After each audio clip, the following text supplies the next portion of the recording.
پیامبر اکرم صلی الله علیه و سلم فرمودند که پهلوانای امت من میدونی روز قیامت کیان؟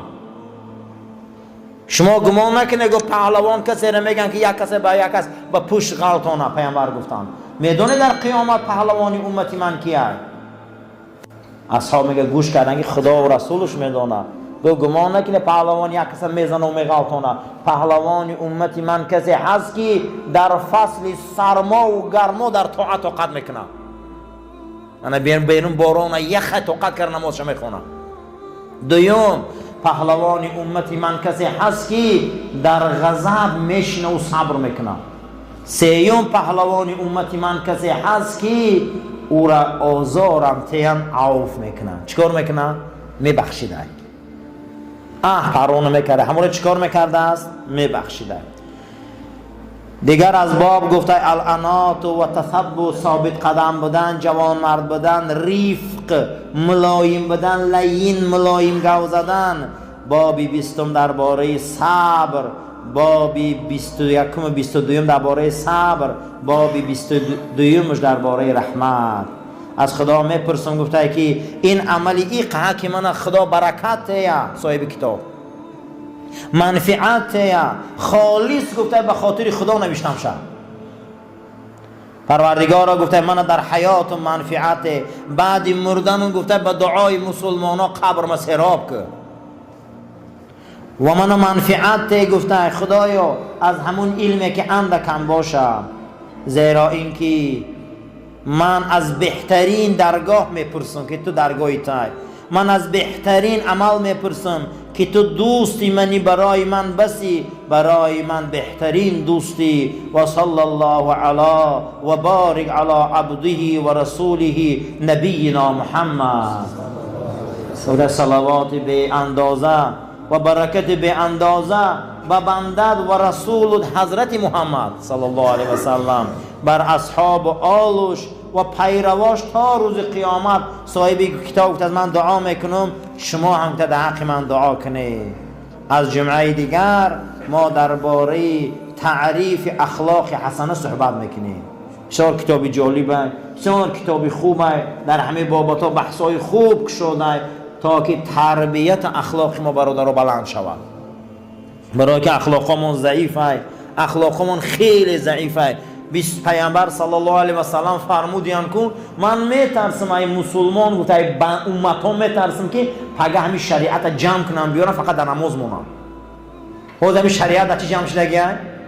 نماز میخونه تمام همین تمام اعمال رذیله را میکنه دیگه. زبان بد، رفتار بد، کردار بد، دزدی، غارتگری، تمام اعمال هسته دیگه نمازش میخونه. پیامبر گفت من میترسم از امتم که پگه همین دین جمع کنن در نماز بیارم مونم. ببینیم که دین اخلاقه، دین تربیته، دین چقدر گپا داره.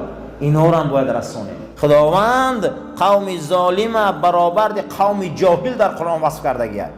چی ظالمی چی جاهل؟ جاهل نادان و ظالم که زگه ایرم کمی برو. اینم هر دوش جهنمی گفته. کیا پیغمبرا رو غم دادن؟ جاهلو. کیا بدبختن؟ جاهلو. کیا احمقن؟ جاهلو. قرآن میگه سرا پرده قرآن فقط مردم احمق و ابله جاهل میگه. هر کسی که خودش خیزه فرض عین خونه فهمه که نماز فرضه چی وی دعوت میکنی 50 ساله درباره نماز گپ میزنه. آخه خیزه خودش فرض عین نگیره، ضروریات دین نگیره، خونه باید چی درباره نماز گپ زدن. و خودش میدونه که نماز فرض بده. و خودش روز خیزه علم داشته باشه، معلومات درباره حج خونه و چیم دعوت حج میکنی. خیلی مردم از علم دور شد، خیلی مردم از آدم خبره دور شد. برای همین استفاده کنه. صاحب هدایه را پرسیدن که چرا تو بزرگ شدی حضرت؟ گفته برای او بزرگ شدم که هر کس ایمن یک حرف زیاد میدانست من در پیش شاگرد شدم. هیچ مال ننگ نکنیم درباره تعلیم علم. کسی ایما یک حرف زیاد میدانه همون رو همون گیره. این میراث رسول اکرمه.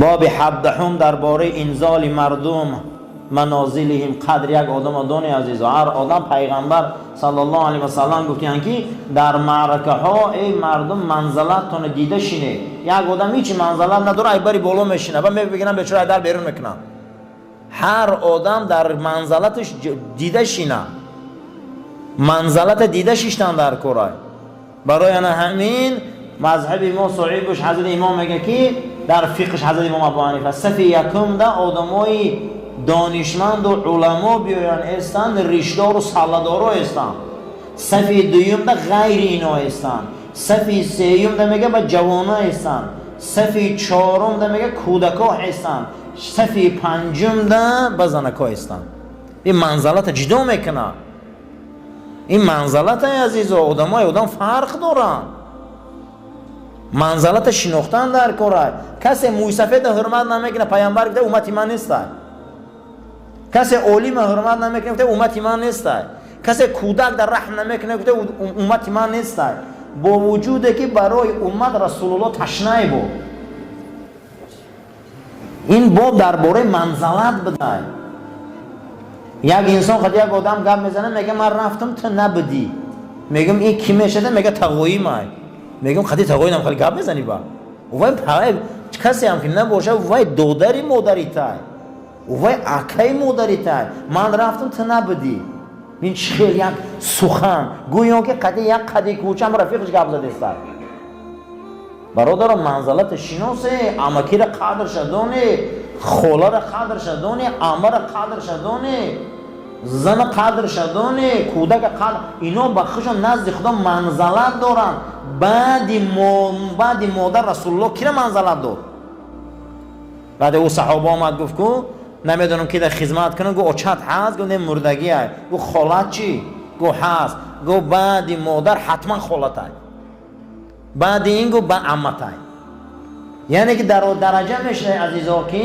اینو منزلت رسول الله معلوم کرده به دستیان حضرت شتگی بدن که ابوبکر صدیق آمد جناب پیغمبر پاشون جمع نکردن حضرت عمر در آمد پاشون راست به جمع نکردن حضرت عثمان در آمدن جناب پیغمبر سریزانو شدن تن چوا عایشه مادر من میپرسه که پدرم قطعی عمر در آمد یا پاتون راست بود حضرت جمع نکرده عثمان در آمد سری دوزانو ششته گو ای حیای عثمان زمین و آسمان حیا میکنه حضرت گفته که ای روزی که اسلام در مشرف شدم من به دست راستم اولاد من نقبیدم ای روزی که من به اسلام مشرف شدم گفته من اولاد مردینگی من ندیدم اینا ببین چقدر احتیاط میکرده حتی که هم خرقه همو دستمال قدیم میمونده بالا هم بخش تازه میکرده حضرت در روایت ها میبرن اینقدر حیا داشتن که حضرت ها چه بزرگ بودن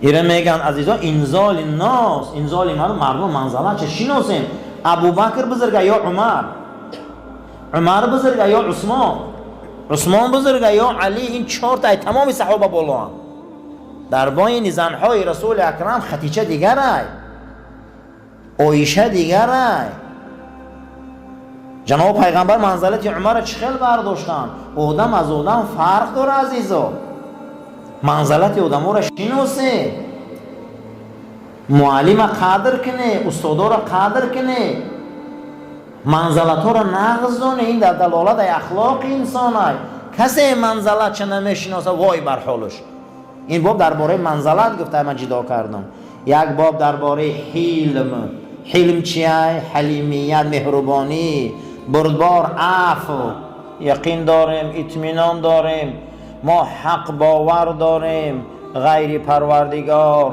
خدای وجود نداره و خدای حقه که به خودش مثل مانند و شریک نداره و نشهد ان محمدا عبده و رسوله صلی الله علیه و سلم و یقین داریم اثبات میکنیم حق ایمان داریم که محمد بنده خداست و رسولی اوست و آخران پیغمبر در زمین آمد جناب پیغمبر گفت داستانی من مثل یک قصر هست که به در و تیریزه هست قصر تیار شده و اما در و تیریزه نداره من برای این قصر مثل در و تیریزه آمدم گفتند این قصر همه پیغمبرها و دین خدا هست اما در و تیرزه همون قصر من آمدم قصر محکم کردم.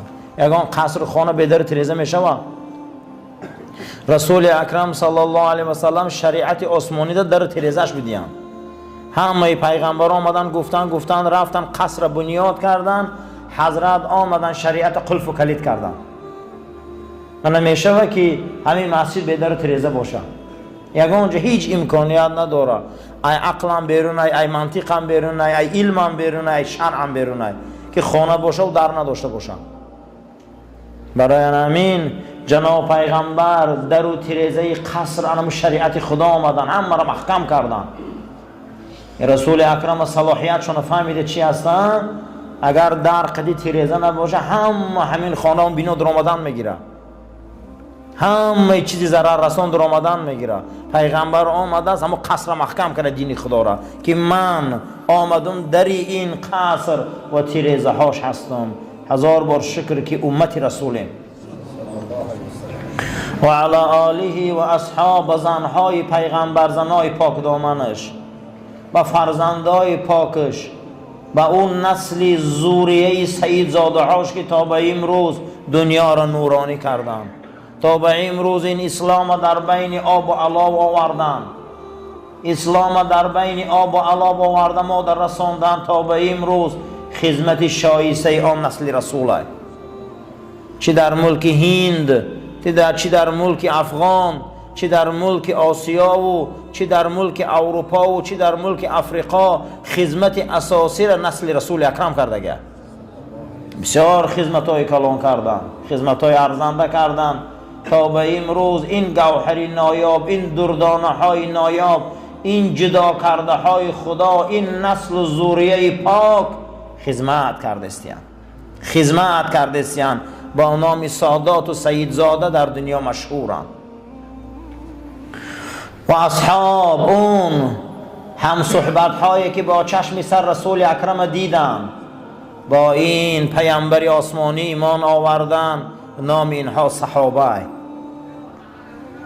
اگر ما مثل کوههای بیابان نفقه کنیم و احسان کنیم و صدقه تهیم، ما مثل این کوههای بیابان اگر طلا و نقره و پول در راه خدا صدقه تهیم، یک صحابه یک دانه خرما را در راه خدا صدقه تهیم، اجر و مکافات صدقه طلا و تنگه و نقره ما برابر یک خرمای صحابه برابر نمیشه.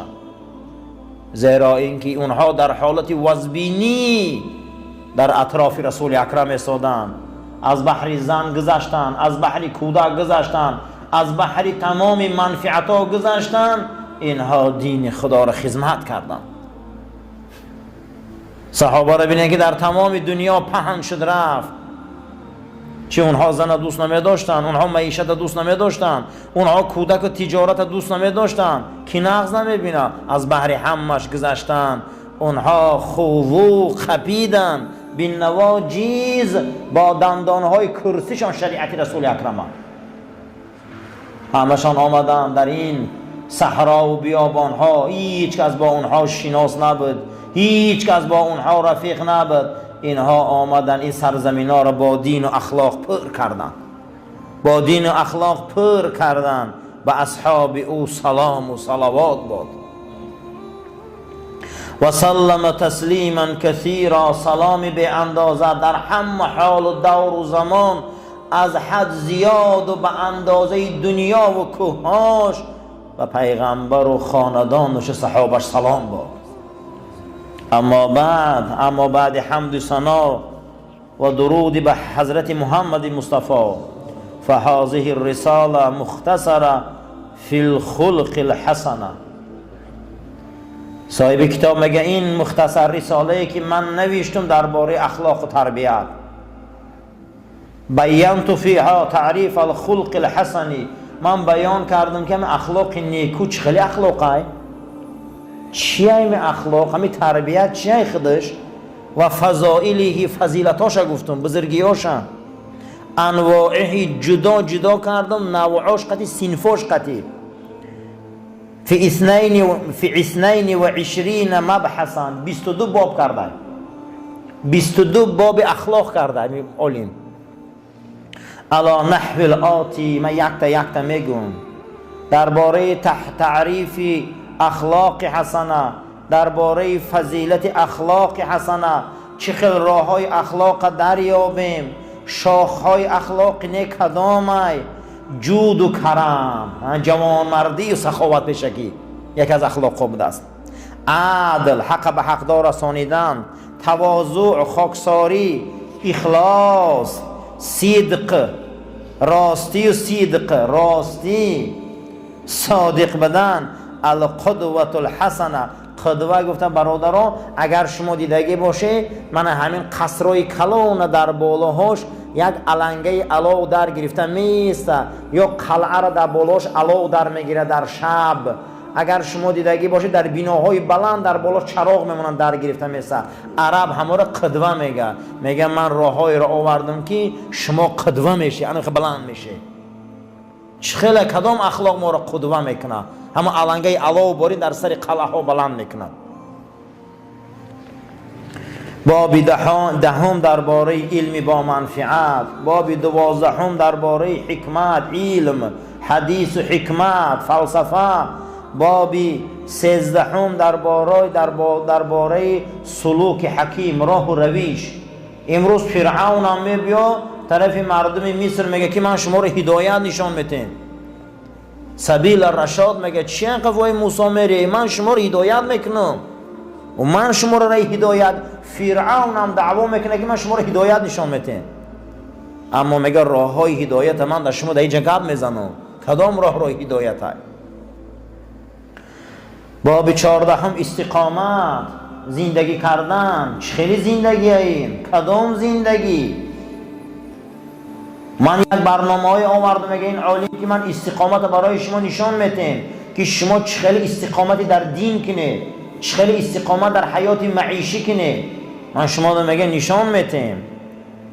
باب 15 درباره تجربه ها و از آدمای با تجربه یادگیره.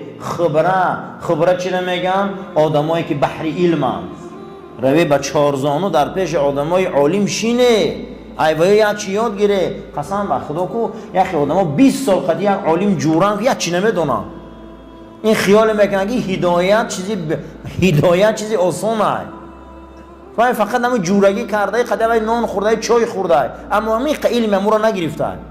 ما بسیار داملا و عالم ها را میداریم زناشون جاهلن، 50 سال 40 سال زنشن که قرآن خونده نمیتونه. این هدایت آسان نیست برادرو، هدایت ای قفاش میشی. ایا خاندان یک از عالم میبره، دوتاش عالم پس مونده، همون از این دور میبروین. این هدایت آسان نیست. این مردم خیال میکنه که هدایت چیزی آسانه. بسیار همین علما را فرزنداشون علم دارن، حتی خانانگیاشون علم دارن. چی با ای قفای علم همون انسان و حکمتش نیستن، ای قفای همون چیزی که جوهر پیامبر آورده رسانده، ای قفای اون نیستن عزیزا. قطعی عالما رفیق میشه، دوست میشه، باید چیز استفاده بره، اخلا قرآن خوانیتون را راست کنه، یا چی را استفاده بره از اونها. زیرا اینکه اینها وارثان رسولان، رسولو همین حکمت علم موندگیان، پیغمبرو چی مونده همین زمین رفتن. در همجا خبره گفته ای آدمایی خبره بی علم و صاحب علم یک چی استفاده بره. صاحب هدایه شریف پرسیدیم که یک کتابی عقیده نوشته، صاحب هدایه شریف برهان الدین مرغینانی یک کتاب نوشته است درباره علم عقیده در زمانش. گفته هر کسی که همین کتابی منه بیایا خانه چی خیلی که خودم فهمیدگیم همین خیلی من دو فهمونه، من دختر نمیتیم شه. دختری 15 ساله داشته است در زمانش، دختری که اهل قرآن و اهل علم. یکی از همون زمان طالب علماش در خوارزم وقتی همین عقیده را میخونه شرط شد در پایان میمونه، میگه کسی همین کتاب بیاره من در خوشرو فهمونه چی خیلی من فهمیدگیم، علم میفهمه که در علمی نکشه. میگه من دختر ما توفه میکنم که دختری من 15 دیو از تمام علم خبر داره. یک ملا بچه مثلا همون زمان دانشجوها و همون زمان طالب علما در مدرسه خوارزم کتاب نخونده شرح مینویسه با علمی نوه بلند بوده بچه یوش. وقتی میبیاره این شرح او را میخونه حیران میشود. بعد از او میگه ای حضرت امام ابو حنیفه گفته بود است که حضرت امام علم در کی ای؟ گفته علم در همه. هیچ معنی نگه که علم در یک آدم ای و میبره دخترش در عمود مقصد دیگه همون زمان طالب میتیه. هر کسی را که تو دادی هیچ کس او دادگی تر از او گرفته نمیتونه. هر کسی را که تو هدایت کردی هیچ کس او را بدبخت کرده نمیتونه. اما هر کسی را که تو ندادی دنیا را هم تیانش هیچی هست. اگر هر کسی را که تو نخواندی به سوی خودت هزارها هزار پیامبر آمدن اما مردم به هدایت مرد. از صدها و هزارها منبر با 100 زبان دعوت دین خدا بلند میشه و اما بینن که کوچه ها پر از فاسق و فاجر با. یعنی که اگر خدا در دل ناندازه خینده برادران. من همین صاحبی کتاب ما آورده است که کسی را که تو هدایت کنی هیچ کس او را گمراه کرده نمیتونه و من یضلل فلا هادی له. کسی را که تو گمراه کنی هیچ کس او را هدایت داده نمیتونه. پروردگار ما را برای راست هدایت کنو، ما را از آفات و بلا و کلفت ها نگهبان باش، عاقبت کاری ما را به خیر، ایمان ما را به سلامت گردان. آمین یا رب العالمین. صفا را راست گیره، تلفن ها را خاموش کنین، آماده به نماز باشین.